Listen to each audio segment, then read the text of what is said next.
சமநீதி, சமூக நீதி, பொது உடைமை, பொது உரிமை உள்ளிட்ட அந்த சொற்களை கேட்டாலே பாஜக கசக்குது. சொற்களை எல்லாம் ஆட்சியில் இருந்து மட்டுமல்ல, அதிகாரத்திலிருந்து அழிக்கணும். பறந்து விரிந்த நம்முடைய இந்தியா ஆளாகி இருக்கிறது. கடந்த நாடாளுமன்ற தேர்தலில் பாஜக நினைச்ச மாதிரி 400 இடங்கள் 370 இடங்கள் என்று வெற்றி பெற்றிருந்தா இப்போ இருக்கிறத விட இன்னும் மோசமாகி இருக்கும். இந்தியாவில் இருக்க ஜனநாயக சக்திகளை எல்லாம் இன்றைக்கு இணைச்சு இந்தியா கூட்டணியை உருவாக்கி பாஜக வேகத்தை குறைச்சிருக்கிறோம். ஆனாலும் பெரும்பான்மை இல்லாத நேரத்திலேயே பாஜக தன்னுடைய கொடூரமான நகங்களை எல்லாம் பயன்படுத்தி ஜனநாயகத்திற்கு காயங்களை ஏற்படுத்திக்கிட்டு இருக்கு. இந்த சூழல்ல எல்லோரும் குறிப்பிட்ட அடிப்படையில் நாம் எச்சரிக்கையாகவும் கவனமாகவும் இருக்கணும். ஏன்னா வரப்போற சட்டமன்ற தேர்தல் என்பது தமிழ்நாட்டுக்கும் என்டிஏ கூட்டணிக்கும் நடக்கிற தேர்தல். இதை மக்கள் நல்லா புரிஞ்சுக்கணும். தமிழுக்கும் தமிழினத்துக்கும் தமிழ்நாட்டுக்கும் அடுக்கடுக்காக துரோகங்களை செஞ்சுட்டு துரோகங்களுக்கு ஏற்ற கொடுமைகளை கொத்தடிமைகளை எல்லாம் ஒன்று சேர்த்து அவங்க முதுகலை ஏறி வருது பாஜக. இடி, ஐடி, சிபிஐ வழக்குகளை காட்டி மிரட்டி அமைக்கப்பட்டிருக்கக்கூடிய அந்த தேர்தல் கூட்டணியோட தேர்தல் பரப்புரைக்கு வந்த மாண்புமிகு மோடி அவர்கள் அதிமுக என்கிற பெயரையே சொல்லல.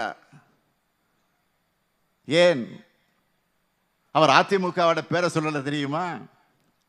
ஏன்னா அதிமுக என்பது தனி கட்சி கிடையாது, பாஜகவுடைய கிளை அமைப்பு. அந்த கிளை அமைப்பை சேர்ந்த பழனிசாமி அவர்கள் மோடி கொடுக்காத வாக்குறுதிகள் எல்லாம் கொடுத்துட்டு இருக்கார். இப்போ முக்கியமா சொல்லணும்னா மகாத்மா காந்தி பேரில் 100 நாள் வேலை திட்டத்தில் 50 நாட்கள் கூட வேலையை தராம ஒன்றிய பாஜக அரசு எப்படியெல்லாம் சீரழிச்சதுன்னு நாட்டுக்கே நல்லா தெரியும். இப்போ தேசத்தந்தை காந்தியினுடைய பெயரை அழிச்சிருக்கக்கூடிய இந்த திட்டத்தில் 125 நாட்கள் வேலை தரப்போறதா பாஜக சொல்லுது. ஆனா பழனிசாமி அவர்கள் என்ன சொல்றாரு? 150 நாட்கள் வேலை தருவணும் முதலாளிகளே. அந்த முதலாளிகளாம் மிஞ்சக்கூடிய அளவிற்கு பர்ஃபார்மன்ஸை இன்னைக்கு பண்ணிக்கிட்டு இருக்காரு அவர். தமிழ்நாட்டில் எப்படியோ தோல்வி உறுதி என்ற காரணத்தினால பாஜக அரசும் இந்த பட்ஜெட்லையும் நம்ம புறக்கணிச்சிருக்கிறாங்க. இந்த லட்சணத்தில் நேரடியா பாஜக ஆட்சின்னு சொல்ல கூச்சப்பட்டு டபுள் இன்ஜின் ஆட்சின்னு சொல்லிட்டு இருக்காங்க. பாஜக சொல்ற டபுள் இன்ஜின் என்பது டப்பா இன்ஜின் நாட்டு மக்கள் நல்லா உணர்ந்திருக்கிறாங்க.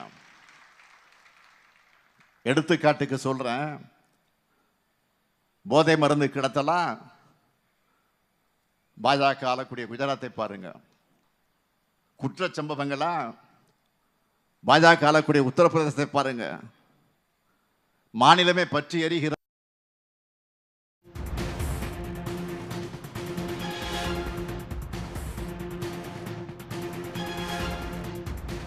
ராஜஸ்தான், மத்திய பிரதேசம், இந்த 3 மாநிலங்களையும் பாஜக ஆண்டு கொண்டிருக்கிறது, ஆட்சி நடத்தி கொண்டிருக்கிறது. சரி, முதல் 3 மாநிலங்கள் மட்டும்தானா? அடுத்த 3 இடங்கள் இருக்கிறது யாரு? பீகார், ஒடிசா, மகாராஷ்டிரா. இந்த 3 மாநிலங்களையும் பாஜக தான் ஆட்சியில் இருக்கு. இதுதான் டப்பா என்ஜினுடைய லட்சணம். நாட்டுக்கு முன்னோடியான திட்டங்களை தமிழ்நாட்டை பொறுத்த வரைக்கும் நாம் இன்றைக்கு செயல்படுத்திக்கிட்டு இருக்கிறோம். அதிகமான வளர்ச்சி அடைந்த மாநிலமா தமிழ்நாட்டை திராவிட மாடல் உயர்த்தி இருக்கு. இங்க பாஜக டப்பா என்ஜினுக்கு வேலையே கிடையாது. இதே உணவைத்தான் மக்களுடைய முகங்களில் மகிழ்ச்சியாக நான் பார்க்கிறேன். அண்மையில் இந்தியா டுடே பத்திரிக்கை சி ஓட்டர்ஸ் நிறுவனம் இணைஞ்சு நடத்தின கருத்து கணிப்பில் நம்முடைய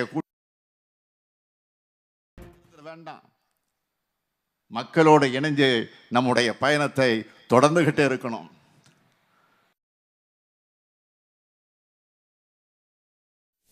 இதே உணவைத்தான் மக்களுடைய முகங்களில் மகிழ்ச்சியாக நான் பார்க்கிறேன். அண்மையில் இந்தியா டுடே பத்திரிக்கை சி ஓட்டர்ஸ் நிறுவனம் இணைஞ்சு நடத்தின கருத்து கணிப்பில் நம்முடைய கூட்டணி 45 விழுக்காடு ஆதரவோடு முன்னிலையில் இருக்கிறதாக சொல்லியிருக்கிறாங்க. நான் உறுதியாக சொல்றேன், நமக்கான ஆதரவு நிச்சயம் இன்னும் கூடுதலாகத்தான் இருக்கும். கருத்து கணிப்புகள், கருத்து திணிப்புகள் எல்லாத்தையும் அதில் நம்ம கவனத்தை செலுத்தி நம்முடைய எண்ணத்தை சிதற விட்டுற வேண்டாம், மெத்தனமா இருந்துட வேண்டாம். மக்களோடு இணைஞ்சு நம்முடைய பயணத்தை தொடர்ந்துகிட்டே இருக்கணும். தோழமை கட்சியினர் எல்லோரும் இன்னும் வேகமா பரப்புரைகளை தொடங்க வேண்டும் என்று உரிமையோடு நான் கேட்கிறேன். தமிழ்நாட்டில் நான் பொறுப்பேற்று நான் பெறப்போகக்கூடிய வெற்றி பாஜக வீழ்த்த முடியும் என்ற நம்பிக்கை ஒட்டுமொத்த இந்தியாவுக்கு வழங்கக்கூடிய வெற்றியாக இருக்கணும். ஒற்றுமை இருக்கிற இடத்துல பாஜகவோட பாசிச எண்ணம் ஒருபோதும் பலிக்காது என்பதை நாம் மீண்டும் நிரூபித்து காட்டுவோம். வெல்வோம் ஒன்றாக என்று கூறி விடைபெறுகிறேன். நன்றி, வணக்கம். உடனுக்குடன் செய்திகளை தெரிந்து கொள்ள சன் நியூஸ் பெல் ஐகானை கிளிக் பண்ணுங்க.